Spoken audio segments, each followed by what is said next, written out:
Aha, ini kalau penonton di rumah dapat meneka pastinya seekor belangkas. Tetapi ada fakta menarik yang ingin saya kongsikan dengan anda di mana umum tahu belangkas ini merupakan spesies laut yang boleh dimakan. Tetapi mungkin ramai yang tidak tahu sekiranya kita ingin memakan belangkas, ada beberapa kategori belangkas sahaja yang boleh dimakan.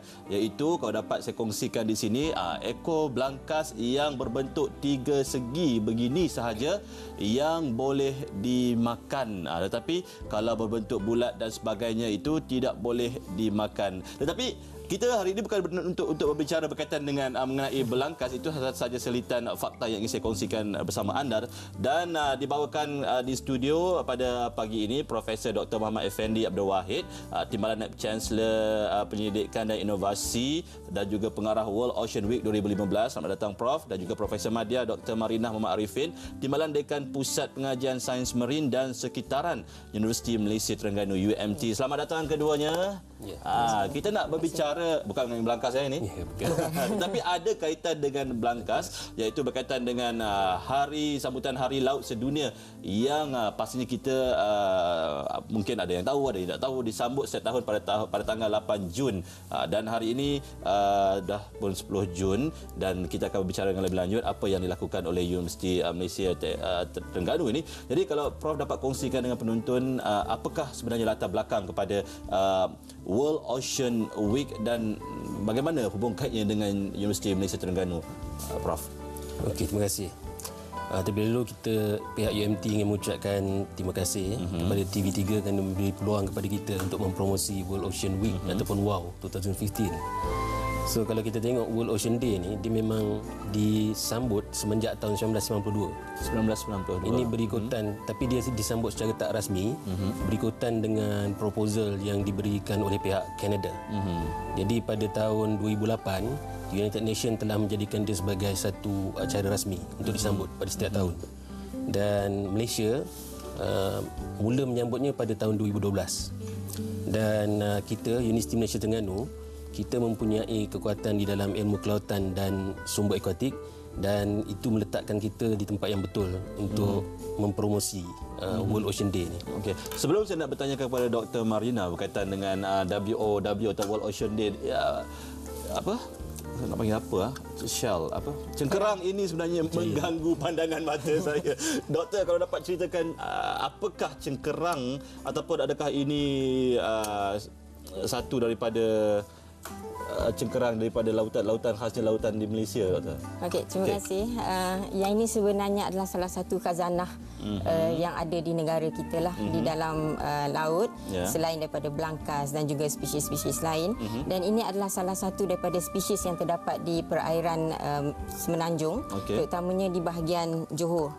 Okey, di kepulauan-kepulauan di Johor, Pulau Awul, Pulau Sibu dan sebagainya. Spesies apakah ini? Yang ini saya tak pasti. Ini kerang. Ini kerang. Okey, tapi yang ini antara yang kecil lah yang kita ada. Yang the biggest yang kita ada dekat kita punya galeri, dia punya sebelah kerang tu saja boleh mencapai berat 80 kg. 80 kilogram.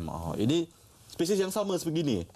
Dia ada 8 spesies. 8 spesies. Okey. Itu berkaitan dengan kerang. Tapi tak banyak dah yang exist sekarang ni. Mungkin itu juga merupakan salah satu daripada usaha daripada Universiti Malaysia Terengganu sendiri untuk memelihara dan memelihara khazanah seperti ini. Doktor, dapat dikaitkan dengan World Ocean Week? Ya, itu adalah salah satu daripada kita punya objektif sebenarnya.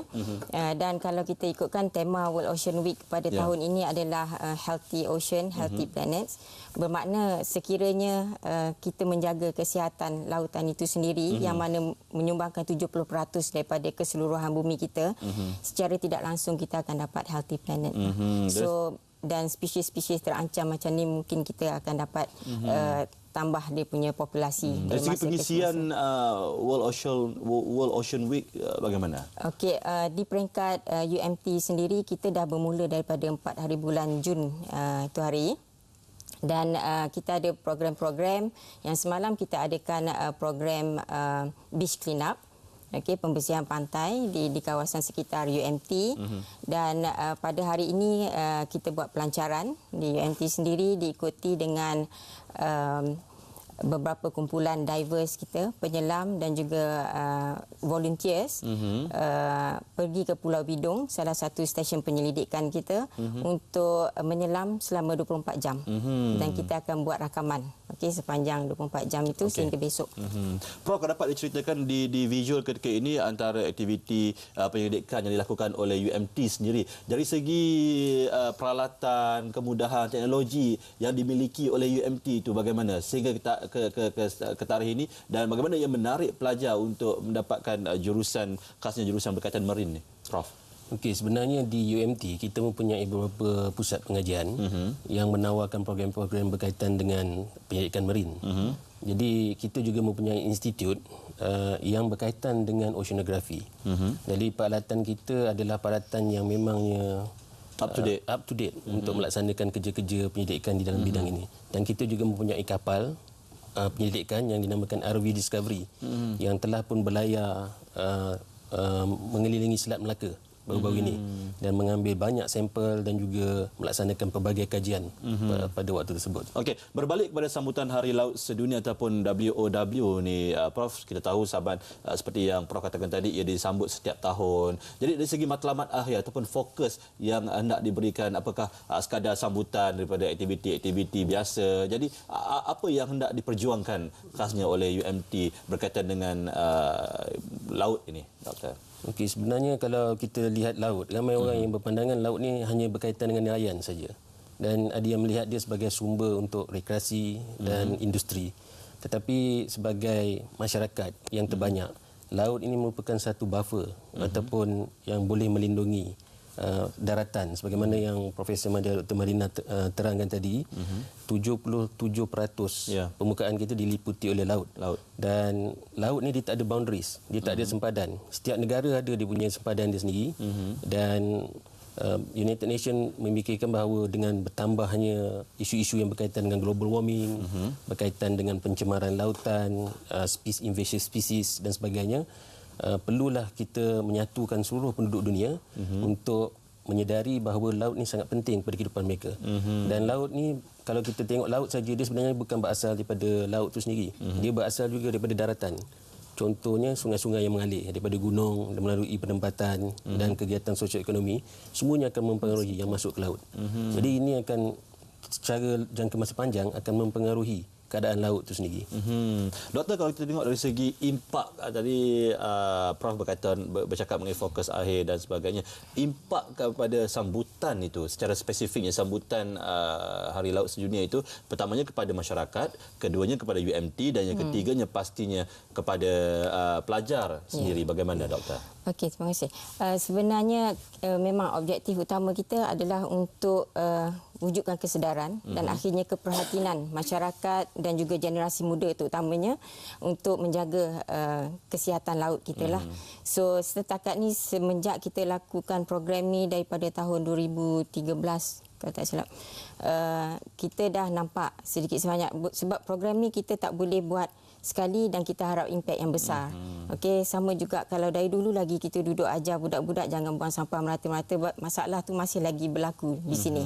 Okey, so kita tak harapkan benda ni boleh berlaku sekelip mata, tapi itu adalah tanggungjawab universiti sebagai badan yang mempunyai pengetahuan, okey, supaya dia sampaikan ilmu-ilmu tersebut supaya wujudnya kesedaran, supaya suatu hari nanti kita akan ada satu masyarakat yang memang faham apa yang perlu dia buat apabila dia yang perlu dilakukan untuk menjaga kesihatan laut kita dan juga seterusnya laut kita punya inilah persekitaran. Prof, difahamkan WOW ataupun World Ocean Week Universiti Malaysia Terengganu telah pun diadakan sejak 4 Jun lalu. Dari segi pelibatan, adakah hanya tertutup kepada warga UMT sahaja ataupun dibuka kepada orang ramai untuk sama-sama menyaksikan pameran dan juga aktiviti-aktiviti yang dianjurkan, Prof? Sebenarnya tahun lepas kita bermula dengan National Oceanography Directorate atau di MOSTI. Kita telah membuat program ini bersama. Jadi pada tahun ini kita buka juga kepada masyarakat dan kita adakan pameran di Planetarium Negara untuk orang ramai melihat sendiri dan menyaksikan khazanah laut yang kita letak di galeri kita di situ. Jadi boleh datang mulai esok di Planetarium Negara. Sehingga sehingga kita adakan selama 5 hari. 5 hari. Berkaitan dengan khazanah laut. Itu di Platinum Negara dan di Terengganu, di Universiti Malaysia Terengganu sendiri? Di Universiti Malaysia Terengganu, kita libatkan masyarakat setempat, kemas dan agensi berkaitan.